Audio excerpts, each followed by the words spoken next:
The human resources function is one of the most unique areas in the workplace that continually reinvents and evolves to meet the ever-changing needs of businesses. And the evolution of human resources from a personnel department handling payroll and employee records to the department managing talent and corporate culture is one of the most significant transformations that we've witnessed in the business world. With HR hitting its stride in the last decade and being propelled into the global spotlight because of the pandemic, the function has gained even more credibility and respect, leading to its strategic role in helping guide companies. Hello and welcome to our special feature, ZingHR presents Purpose-Driven HR for Business Outcomation, partnered by ET Now, an engaging and comprehensive series that seeks to understand how ZingHR's Outcomation can aid people leaders to take a purpose-driven approach that intersects with corporate strategy to help boost business outcomes.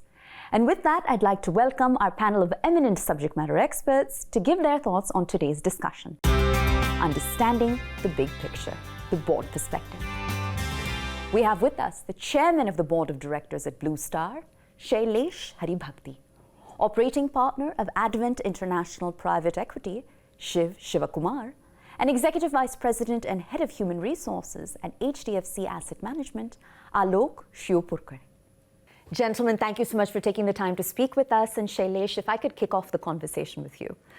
As a member of the board of directors, you understand very well that the board's responsibility is to define the big picture, the company's mission and vision. But how does one ensure that that big picture is in fact aligned? The way we do it is we first appreciate and internalize the key purpose of the board. Sure.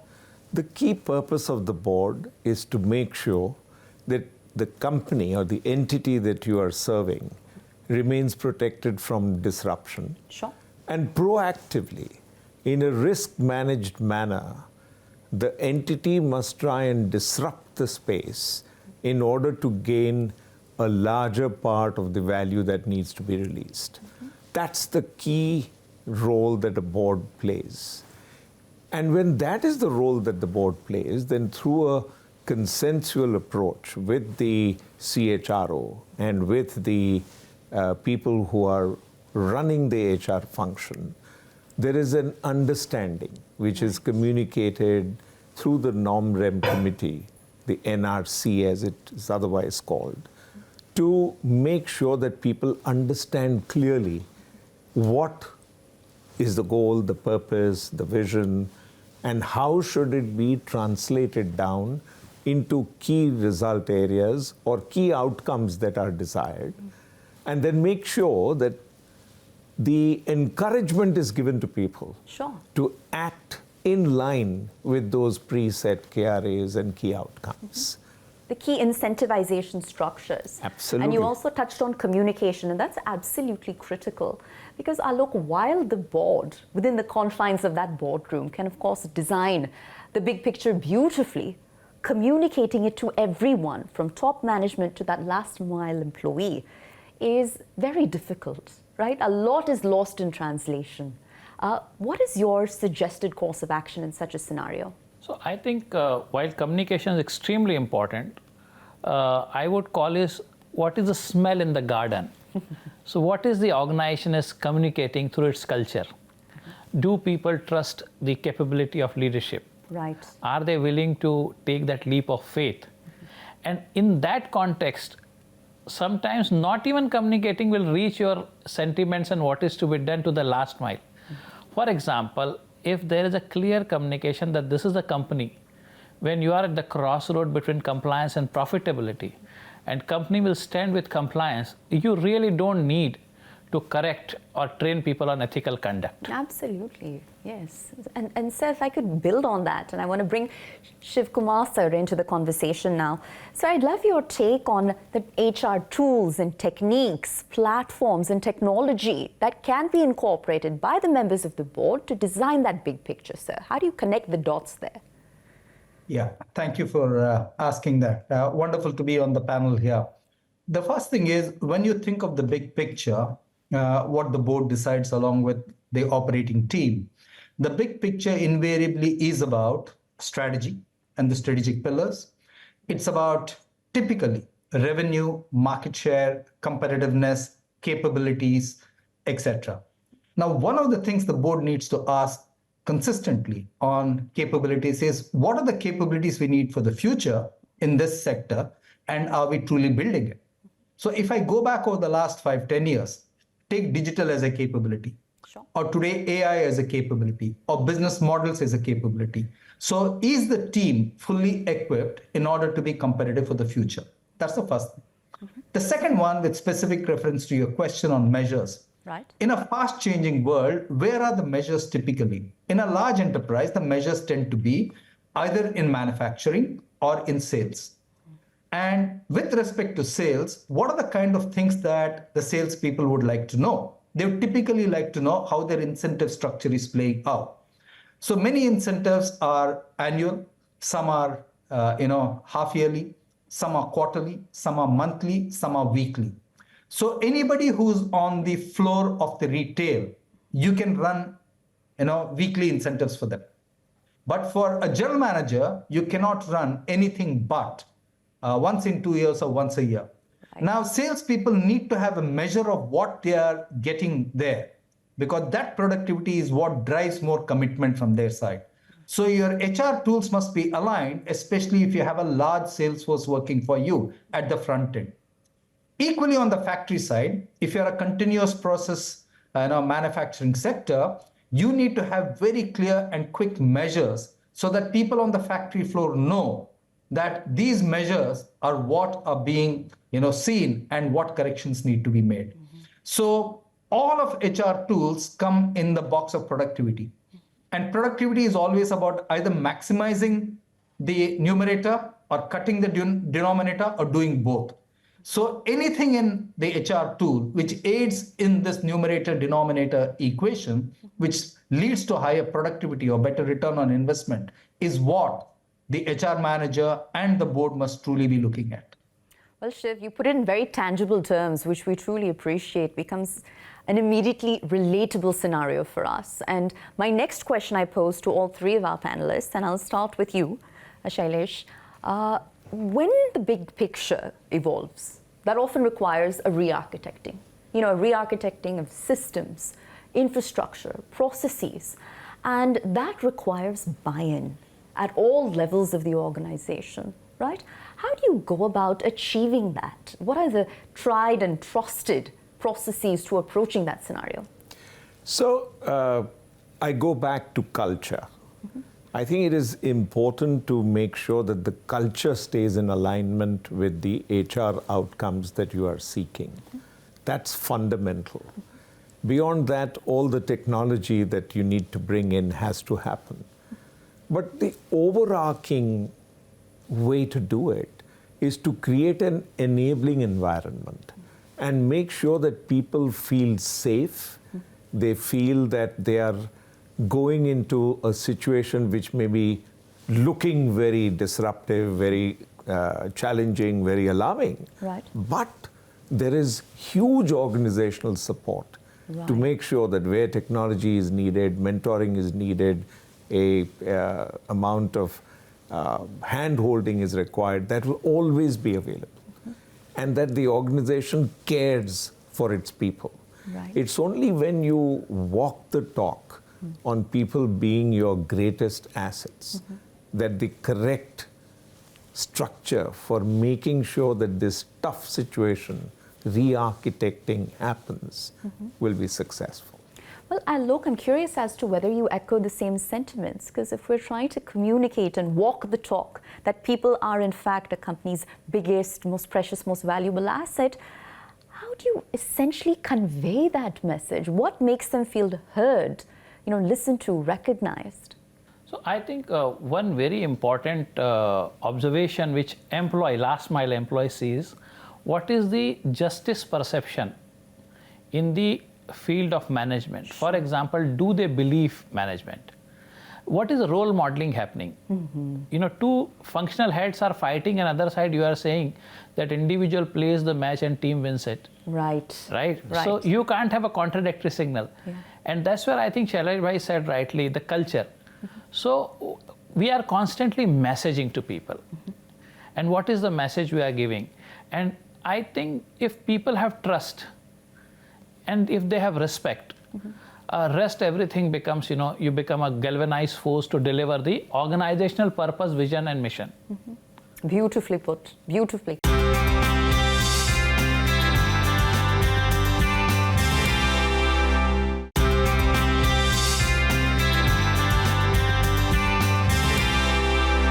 Shiv, if I could come to you now, the re-architecting exercise, as we've just touched upon, it is time-consuming, it is manpower-consuming, it can be expensive, it can drain energy, it can be demoralizing, right? What's the counter effect to all of that, sir, to ensure those forces are in fact minimized?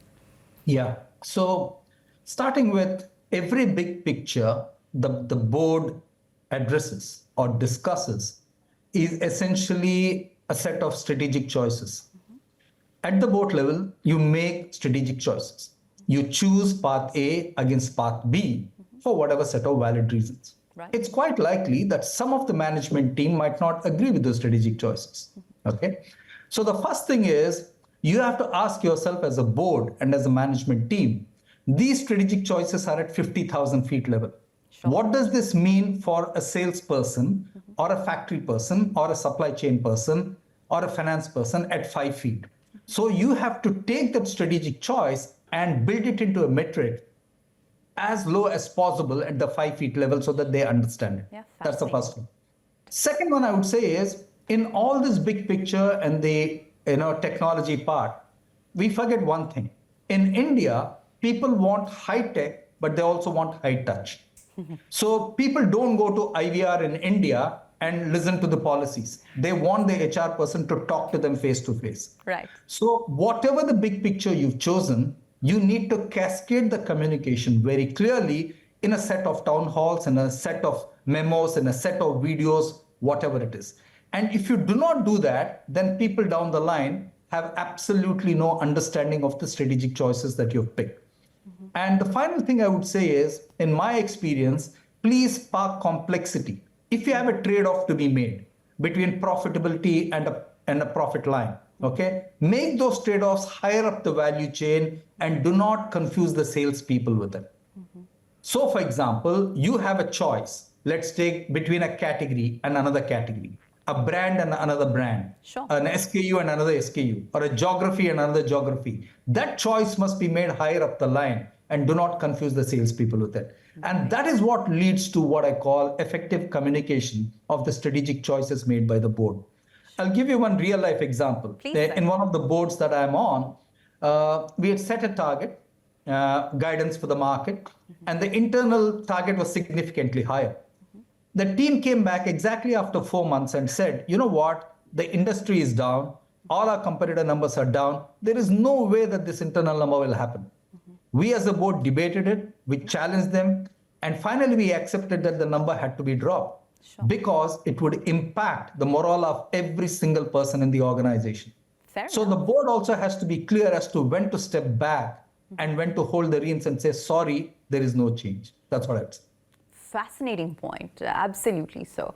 There is such a concept as change fatigue at the employee level, wherein while the board's responsibility is, of course, to define the company's mission and vision, essentially that does go through iterations. And as it does, the employee can oftentimes find themselves constantly chasing a new goalpost, right? So how is one to avoid that change fatigue? How do you essentially leave that margin for realignment in the boardroom and in the big picture itself? So we do three things to make this happen. One, we wear multiple lenses when we are debating people issues on the board. Sure. And they follow planet, profit, and people. And the way that we bring that out is to make sure that people feel supported continually. So if you break something suddenly, then people react. Right. But if there is a learning and development atmosphere, Yeah. a whole series of things being continually done, an engagement, Right. whether it is at the level of superior subordinate or going into a independent classroom or an independent setting or an offsite, all of these are used as occasions and a time for people to come in, be themselves, interact with each other, learn, communicate, convey, and feel that the organization is on a change momentum. Right, and that they're a part of it. Absolutely. Without that buy-in, nothing works. Well, Alok, how have you managed change fatigue within the four walls of your organization when it comes to that big picture vision? See, very important thing is we believe that every legitimate organization is here to solve a problem, right? So whether it's a social problem, it's a lifestyle improvement problem, or whatever that. Now the question is your last mile excited to solve that problem? Right. Right? And for example, today if I invite somebody to a premier institute without any fees, come and teach students, wouldn't you go, or would you say, no, I want money, let's say from Indian IIT or IIM, yes, right? Because you believe that you have to give back, and here are the talented people who will receive from you, right, in good faith. Right. So if you see that you are a part of the solution provider, I don't think fatigue will set in. It may be a physical fatigue, but not the mental fatigue, because you are driven by purpose again. Right. So are you mentally aligned, physically energized, and emotionally charged to solve that problem with the team and the group of people who are like-minded? Shiv, if I could ask you your view on the topic and whether you echo the sentiments of our prior two panelists. Yeah, I think both of them have made some very valid and excellent points. What I would say is, in any change process, how does the employee react or look at it? The employee looks at it as, what do I control? What can I influence? And what is not in my control? So the skill of great managers is to hold the employee accountable for what he controls. Quite often, management tries to hold the employee for what he does not control, and hence there is frustration and disconnect. Yes. If you can focus on what the employee has to control. For example, if you say, thou shalt go and meet 10 customers a month, are you doing that? Whether the order comes or not is a secondary matter, but are you doing the basics properly? And I think that's very, very important. The next mistake I think managements make is when they look at the big picture is always a summation of many small pictures. Right. So let's take a company says, we are currently growing at the end of first quarter at 3%, as an example. There'll be geographies and brands and categories growing at 10. There'll be some which are negative. The ability to disaggregate that at a management team level, at a board level, to say, what's working where it is working, what's not working where it's not working, and drawing lessons from that and feeding it back to people who are executing is very important. If you do that, then I think you have much better buy-in for the change process. And the last point I'd like to make is that long-term change rarely has full commitment. This is my personal, understanding and what I've gone through. If anything is beyond 18 months, people find it difficult to visualize. So even if you have a 3-month change program, you need to break it down into 6 months each and tell people that the first tunnel, these are the first set of lights which tell us that we are on the right track. Then this is the second cadence, this is the third cadence. So break down your long-term change management into shorter term ones, which people can then feel. And that's the best way to get change. Change is always about the heart. Quite often, managers, including myself, have made the mistake of looking at it rationally. Change does not happen with rational communication. It happens because there's emotional connect. Fabulous. And you bring up time horizons. And Shailesh, that's actually a fascinating point that we've heard from Shiv, because as a board member, the pressure is always to be a step ahead of disruption, envision the future before it happens, think light years ahead. But what we've just heard from Shiv is that you need to think in smaller, more tangible timeframes. What's your take on that? I've seen both examples. We were setting up a manufacturing 5.0 factory in an absolutely new location.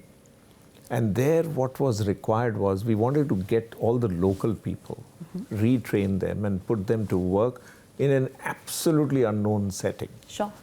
So this could not be done by any other process, but big bang, change happening. Right. And getting them excited about wanting the change to happen. Right. So that succeeded.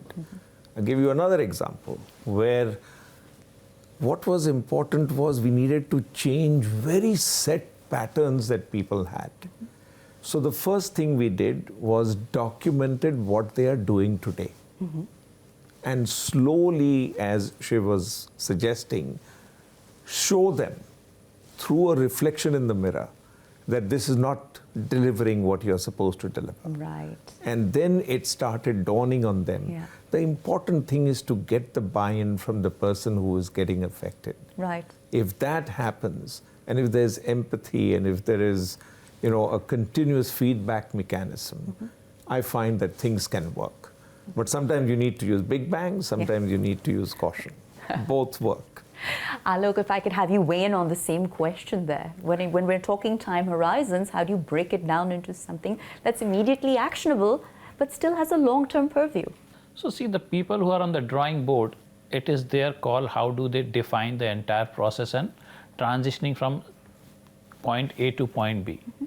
But what other panelists have said is very, very significant. What I would like to maybe add up my 2 bits is early wins, small successes, and appreciation, which is currency to brain, would certainly see you through the entire process. Sure. So I think this is what my take is. Well, gentlemen, I think that makes for a wonderful note upon which to close. Thank you so much for sharing a part of your journey with us. We wish you all the continued success.